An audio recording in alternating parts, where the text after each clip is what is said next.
The 2024 presidential election, with Donald Trump as the Republican frontrunner alongside his vice presidential pick, J.D. Vance, carries significant implications for women in America.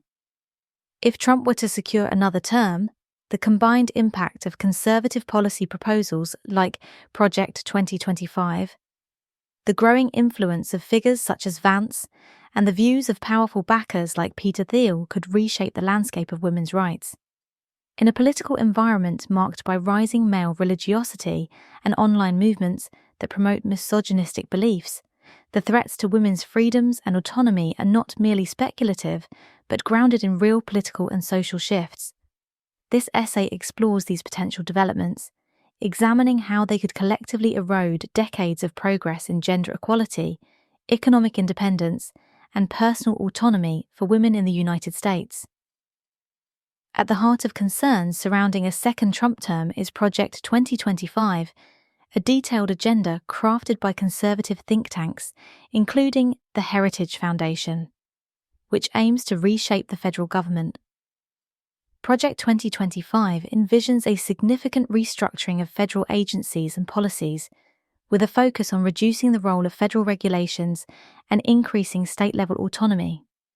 The project's goal is to consolidate power within the executive branch, allowing for the swift appointment of conservative judges and officials across key agencies.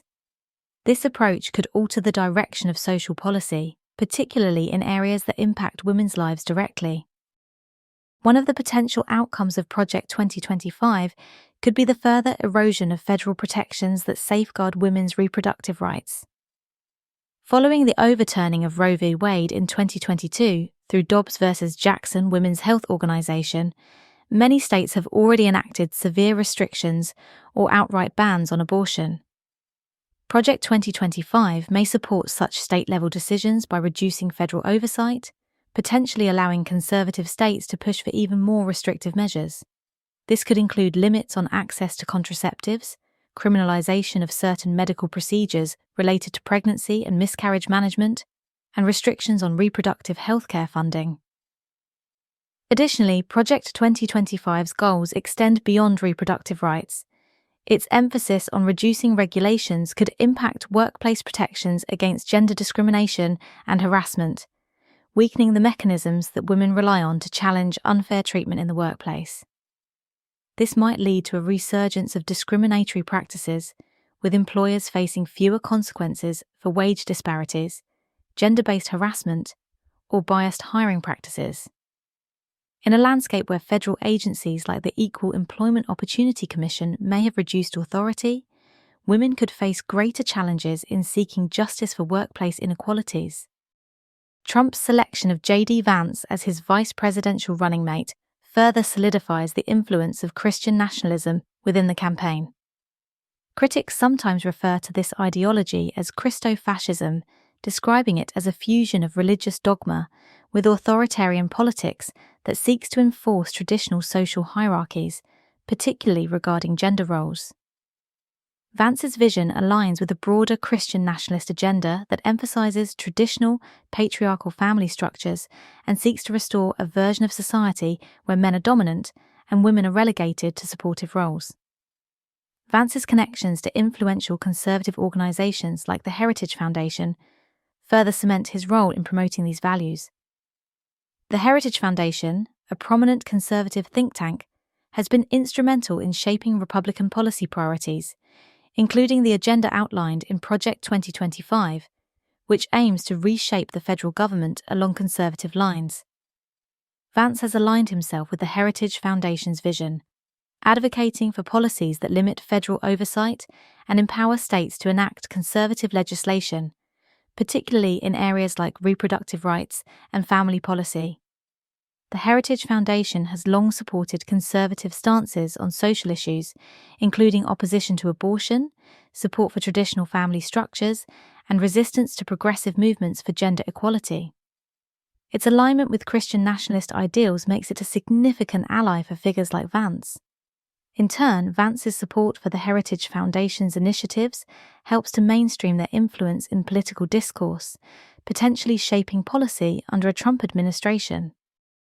Beyond policy alignment, Vance's own public statements reveal a vision of governance that raises concerns about the future of democratic participation and women's autonomy.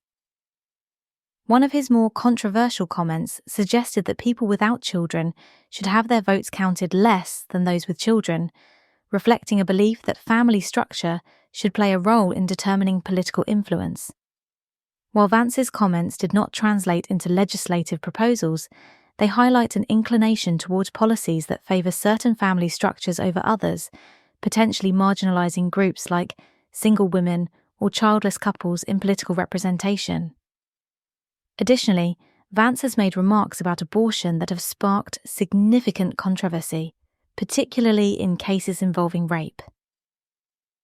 In a 2021 interview, Vance stated that two wrongs don't make a right when discussing abortion in cases of rape, arguing that even in such circumstances, the life of the unborn child should take precedence. This position aligns with some of the most restrictive views on abortion, prioritizing the continuation of pregnancy regardless of the trauma or personal circumstances of the woman involved. Critics argue that such statements reflect a disregard for the autonomy and well-being of women who have experienced sexual violence, framing them as vessels for childbirth rather than individuals with rights to bodily autonomy. Under a Trump administration that embraces Vance's ideology and the influence of the Heritage Foundation, there could be a renewed push for policies that discourage divorce, promote restrictive definitions of marriage, and limit access to legal and financial support for women who leave abusive relationships. The influence of Christian nationalist figures like Vance, coupled with the strategic policy direction from the Heritage Foundation, could shape the direction of federal agencies, encouraging a shift towards policies that prioritize traditional family values over the rights and autonomy of individuals, particularly women. This vision of a traditional, male-dominated society could have direct implications for social services and legal protections available to women.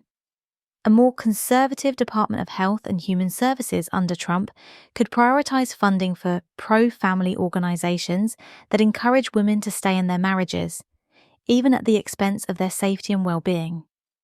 Furthermore, policies could be introduced to limit access to public benefits for single mothers, making it more difficult for women to achieve financial independence and stability outside of a traditional marital framework. The potential rollback of women's rights under a Trump administration is reminiscent of previous periods when gains in gender equality were met with conservative backlash.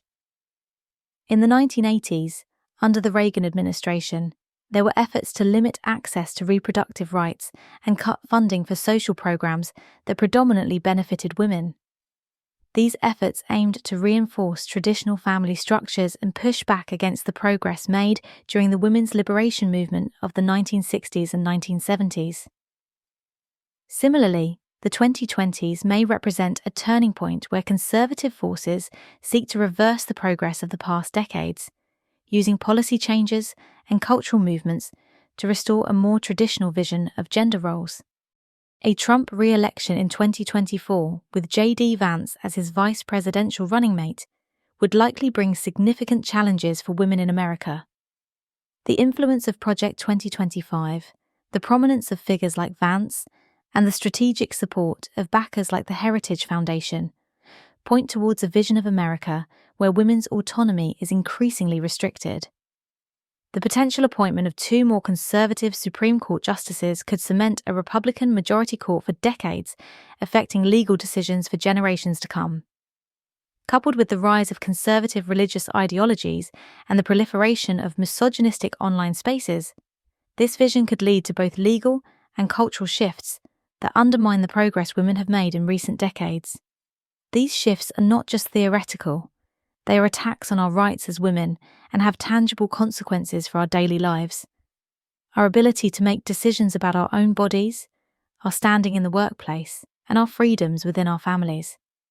A Trump-Vance administration has the potential to reshape the legal and social landscape in ways that could last for generations, undoing decades of hard-won progress towards gender equality. As the 2024 election approaches, American women face a critical choice. They can either allow their rights to be stripped away or they can come together, use their voices, and vote for Kamala Harris, the first woman who has the chance to lead the nation as president. By casting their votes for Harris, they are not just making history, they are ensuring that they will not be dragged back into a regressive reality. This is their moment to protect their future, to fight for their autonomy, and to ensure that the path forward remains one of progress and equality for all women.